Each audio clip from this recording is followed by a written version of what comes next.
안녕하세요. 저는 고등학생 딸아이를 둔 50대 아줌마입니다. 제 딸아이는 또래의 평균 체중보다 저체중인데 본인은 살이 쪘다고 살을 빼야 한다고 음식을 거부합니다. 한창 자라나야 하는 시기인데 음식을 거부하며 이상한 살을 빼는 약까지 먹는 것 같습니다. 그리고 휴대폰으로 어떤 식욕 억제제와 변비약이 좋은지, 어떤 병원에서 약을 처방해 주는지 그런 걸 찾으며 시간을 보내요. 혹여나 음식을 먹으면 바로 화장실로 달려가 구토를 해서 속을 비워내기도 합니다. 딸아이가 이러다가 영양실조에 걸려 심각한 상태가 되면 어쩌나 걱정이 되어 딸아이를 아무리 타이르고 혼을 내봐도 제 말을 듣질 않습니다. 살이 쪄서 자신의 모습이 보기 싫다고 화만 냅니다. 어떻게 하면 우리 딸아이를 고칠 수 있을까요?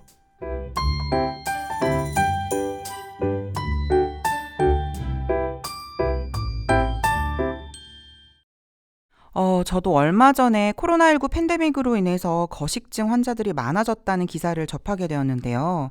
많은 여성분들이 다이어트에 관심이 많고 또 이렇게 시도해보곤 하는데요.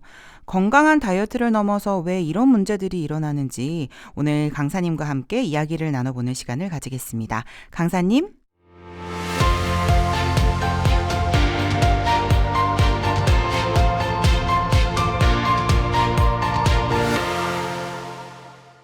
안녕하세요. 마인드 교육 전문 강사 장은희입니다.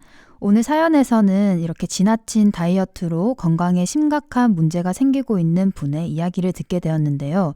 특히 요즘 청소년들 사이에서 프로아나라는 새로운 신조어가 생기면서 거식증을 지지하며 뼈가 보일 때까지 다이어트를 하는 청소년들이 많아졌다고 합니다. 프로하나요?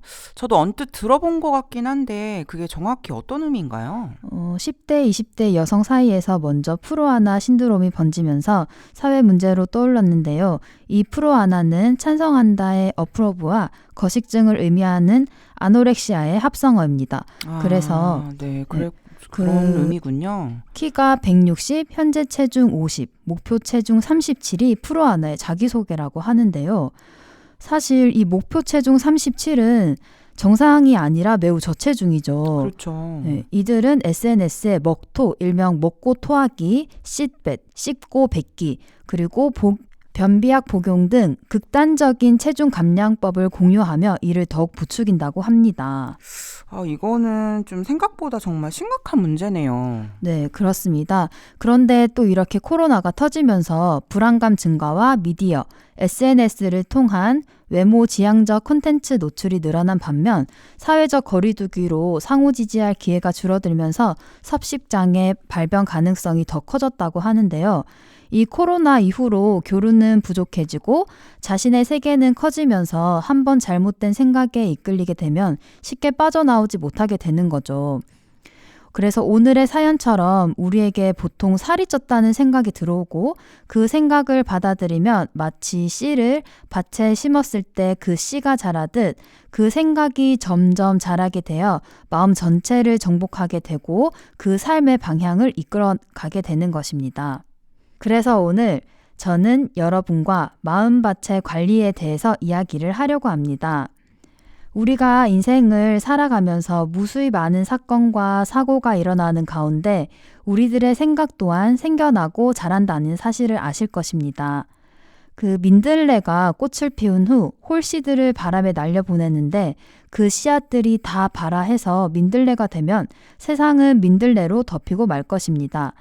또 여자는 평생 500여 개의 난자를 만들지만 남자의 정자 수는 수억 개이기 때문에 만일 남자가 만든 정자가 다 아이가 된다면 얼마 되지 않아 지구는 사람으로 꽉 찰 것입니다.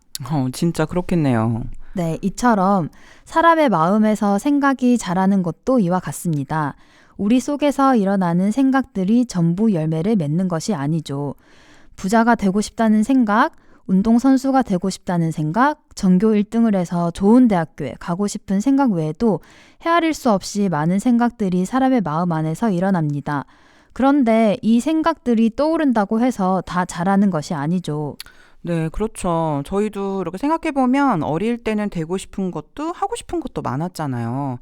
그런데 점점 또 뭐 관심이 생기는 쪽으로 생각을 하게 되니까 또 그 방향으로 가는 것을 느끼게 돼요. 맞아요. 그 예로 검은 늑대와 하얀 늑대가 있는데요. 이 두 늑대가 싸우면 먹이를 주는 쪽이 이깁니다. 만약 제가 검은 늑대에게 더 관심을 가지고 먹이를 주고 키워주면 하얀 늑대는 힘이 없어 싸울 수 없게 되고 검은 늑대와의 싸움에서 지게 되는 것이죠. 이처럼 우리 마음에 어떤 생각이 심기고 그 생각을 계속하고 마음을 써줄수록 빠르게 자라 마음 안에서 자신의 모습을 드러냅니다. 진짜 그런 것 같아요. 유독 더 깊이 빠져드는 생각들이 있어요. 네, 양자 물리학에서 생각은 곧 에너지라고 밝혔습니다. 우주를 가득 메운 양자들은 우리의 생각 에너지에 바로 반응합니다. 우리가 허공을 잠시 바라보는 것만으로도 양자들은 빠르게 변한다고 하는데, 물론 그런 변화를 눈으로 직접 볼 수는 없습니다. 그러나 전자현미경을 통해 본다면 허공 속에 구름처럼 퍼져 있던 양자들이 우리의 생각 에너지에 반응해서 시선을 준 곳으로 빠르게 모여드는 것을 볼 수 있습니다. 이처럼 양자들은 평소에 에너지, 즉 파동으로 존재하고 있다가 인간에게 관찰되는 순간 물질인 입자로 바뀝니다. 우주에 가득 찬 에너지를 물질로 변화시키는 것이 바로 우리의 마음이라는 것이죠. 이 양자 물리학이 발견한 세계관은 우리가 생각하고 꿈꾸는 모든 가능성을 이룰 수 있다는 것을 말합니다. 자신이 집중하는 생각이 곧 현실화될 수 있다는 것이죠. 저 그거 그 시크릿이라는 책에서 본 것 같아요. 그 오래전부터 성공한 사람들의 공통점을 연구해서 그 발견한 비밀을 좀 공유하고자 하는 목적으로 만들어진 걸로 알고 있는데 맞나요? 네, 정확하게 알고 계시는 거 맞고요. 여기에서 이 비밀은 끌어당김의 법칙을 의미하는데요. 이 끌어당김의 법칙은 생각이 현실이 된다로 바꿔 말할 수 있습니다. 모든 일은 내 마음의 에너지로부터 오기 때문에 그 에너지를 어떻게 활용하느냐에 따라 나에게 생기는 일이 긍정적으로 또는 부정적으로 일어날 수 있습니다.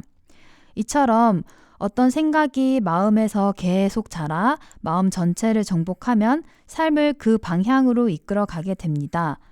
사람의 마음에 부정적인 생각을 집어넣으면 삶이 점점 어두워지고 사람의 마음에 미움을 넣으면 그 미움이 멈춰 있는 것이 아니라 자라서 점점 커지게 됩니다. 그래서 그 미움이 열매를 맺는 날 삶의 불행이 펼쳐지는 것이죠. 진짜 그런 것 같아요. 생각이 현실이 된다는 말처럼 그 앞에 사연에 나온 학생이 막 계속해서 살을 빼야 한다는 생각을 함으로써 인해서 그 생각이 결국에는 몸을 지배하게 되었잖아요. 네, 맞아요. 이 학생도 난 살이 쪄서 살을 빼야 해 라는 생각이 마음밭에 심겨지고 그 생각에 계속해서 마음을 써주었기 때문에 점점 자라나서 마음 전체를 정복한 거죠.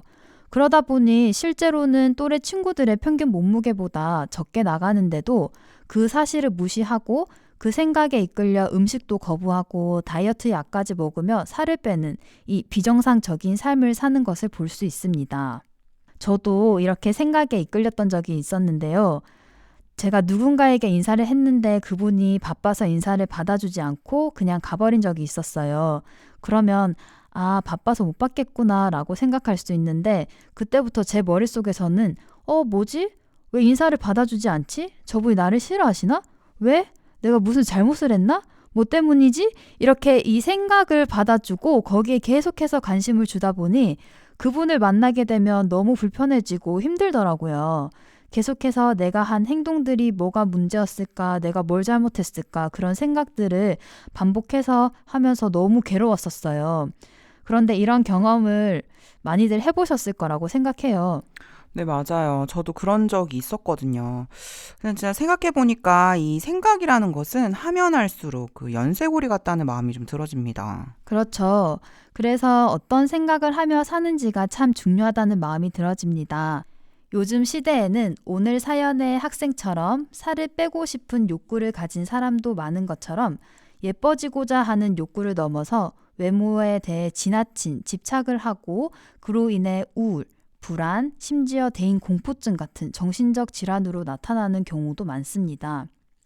어떤 사람은 콧대를 만들기 위해 귀, 머리는 물론 가슴에 있는 연골까지 빼며 코 수술만 6번 했다고 합니다. 예뻐지고 싶은 욕구와 유혹을 뿌리치지 못해 비용적으로 부담이 덜하는 가격이 싼 각종 불법 시술소를 찾는다고도 합니다. 물론 부작용이 걱정되지만 그것보다 성형에 대한 생각이 더 크기 때문에 수술을 한다고 합니다. 물론 성형은 아니지만 저도 제가 좀 하고 싶다는 것이 마음속에 들어오면 어떤 문제가 와도 꼭 해야 하고 또 그것밖에 생각을 안 하는 경우도 좀 종종 있었던 것 같아요. 네, 맞아요. 누구나 그런 생각은 한 번씩 해봤으리라 생각이 되어지는데요. 이렇게 이 성형에 집착한 사람은 외관상으로 봐서는 문제가 별로 없어 보이는데도 불구하고 스스로 외모나 얼굴에 결함이 있다고 생각을 하며 집착하고 괴로워해서 대인관계를 기피하거나 사회생활을 제대로 못하는 경우도 있다고 합니다. 또한 예뻐지고 싶은 욕망이 지나쳐 환청이나 망상에 시달리는 정신분열증이 나타날 수도 있다고 하네요. 정말 예뻐지고 싶다는 그 생각 속에 갇혀서 그쪽 방향으로만 생각을 하면 그 성형이 진짜 모든 문제를 해결해 준다고 생각할 것 같아요. 또 그러다 보면 또 막 성형에 집착을 하게 되고 자신의 외모를 또 막 비관하고 또 그러고 또 성형을 또 하고 이렇게 막 성형 중독의 증상이 오겠다는 생각이 들어집니다. 네, 이 생각의 고리에 갇혀 결국에는 그렇게 불행한 삶으로 이어지는 것을 볼 수가 있어요. 제가 가는 길의 방향이 틀린 것을 알면 얼른 뒤로 돌아서 다른 방향으로 갈 수 있습니다. 물론 예뻐지고 싶다는 생각이 잘못된 것이 아닙니다. 그러나 예뻐지고 싶은 생각에 자신을 비관하는 부정적인 생각들이 계속해서 더해지면 그 생각이 불행한 삶으로 이끌어 간다는 것입니다. 이번엔 어려운 형편 속에서 부정적인 생각을 하는 것이 아니라 소망을 품은 사람에 대해서 이야기 나눠보겠습니다. 네, 정말 궁금합니다. 네, 스콧 애덤스라는 사람이 있었어요. 그의 젊은 시절은 정말 절망스러웠어요.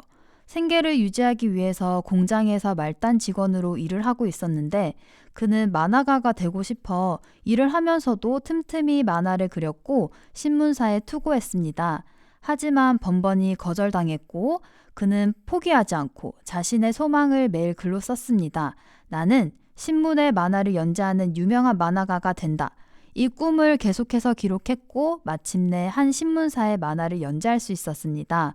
그 꿈을 이룬 후 나는 세계 최고의 만화가가 된다라는 또 다른 새로운 꿈을 꾸기 시작했어요. 마침내 그 꿈도 이루었습니다. 그가 쓴 딜버트라는 만화는 전 세계 2,000종의 신문에 연재되고 미국에서는 딜버트를 한 주제로 TV쇼가 방영되고 그의 웹사이트는 하루 평균 방문자 수가 10만 명에 달하는 등 세계적인 스타 만화가가 되었습니다. 이렇게 어떤 생각을 마음에 심고 그 생각에 마음을 써주면 마음 전부를 장악하게 되고 나중에 그 생각이 행동으로 나타나게 된다는 또 다른 예죠. 너무 신기하지 않나요? 진짜 정말 신기하네요. 우리에게 올라오는 많은 생각들 중에 내가 마음을 써주고 또 계속해서 그 생각을 품고 있으면 이게 진짜 삶으로 나타난다는 게 정말 신기합니다. 네, 오늘 함께 이야기를 나누면서 우리 마음에는 다양한 생각들이 올라오고 그것들이 다 잘하는 것이 아니라 우리 마음 안에 심겨졌을 때 행동으로 나타나는 것을 보았어요. 그래서 우리는 마음에서 일어나는 생각들을 잘 살펴보아야 합니다. 이 생각이 나에게 유익한 생각인지 나를 불행으로 이끌어가는 생각인지 구분해야 하고 그 생각들을 잘 정리하고 조정해야 하며 다스릴 수 있어야 합니다. 네, 진짜 그래야겠어요. 생각을 정리하고 조정해야 한다는 것이 이렇게 중요한지 몰랐어요. 아까 저도 잘못된 생각을 품었을 때 저분이 나를 미워하는구나 라는 생각까지 갔다고 했잖아요. 네네. 그 생각에서 어떻게 벗어날 수 있었는지 이야기해 드릴게요. 제 마음에 그분이 나를 미워한다는 생각이 마음에 가득 차 있으니까 괜히 그분의 눈치가 보이고 너무 힘들었어요. 그래서 진짜 이렇게도 못 지내겠다 싶은 마음이 들어서 친구들과 이야기를 하게 되었는데 한 친구가 그분이 싫어할 이유가 없는데 한번 가서 여쭤봐 라고 하는 거예요. 그래서 그분께 찾아가서 말씀드렸더니 그분은 정말 저를 향해서 미운 마음이 전혀 없는 거예요. 오히려 그 일도 기억을 하지 못하고 아마 내가 바빠서 못 봤나 보다 라고 말씀하신 것을 듣고 아, 내가 잘못된 생각을 품고 있었구나. 저분은 나에 대해서 그렇게 생각하지 않고 있구나 하는 마음이 들면서 제 마음이 자유로워졌어요. 생각보다 해결 방법이 굉장히 쉽네요. 상대방과 대화를 통해 확인하면 되는 거였네요. 네, 맞아요.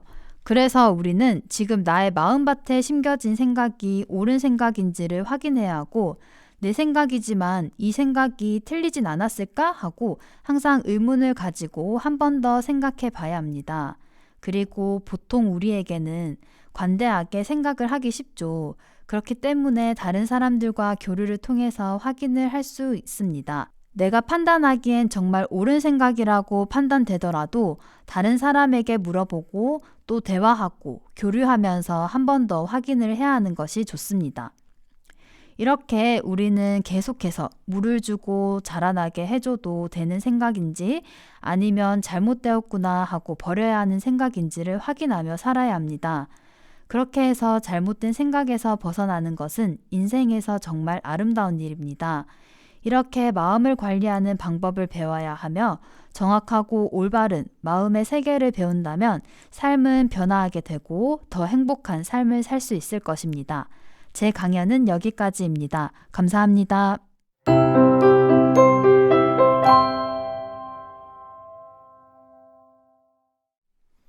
네, 오늘은 마음밭의 관리라는 주제로 이야기를 나누었습니다. 우리 마음에 어떤 생각을 심느냐에 따라 삶이 결정되기에 아무 생각이나 심지 말고 그 생각을 정리하고 관리를 해야 하며 올바른 마음의 세계를 배워야겠습니다. 매주 여러분 곁을 찾아오는 마인드 스케치를 통해서 여러분도 올바른 마음의 세계를 배우시면 좋겠습니다. 강사님 나와주셔서 감사합니다. 감사합니다.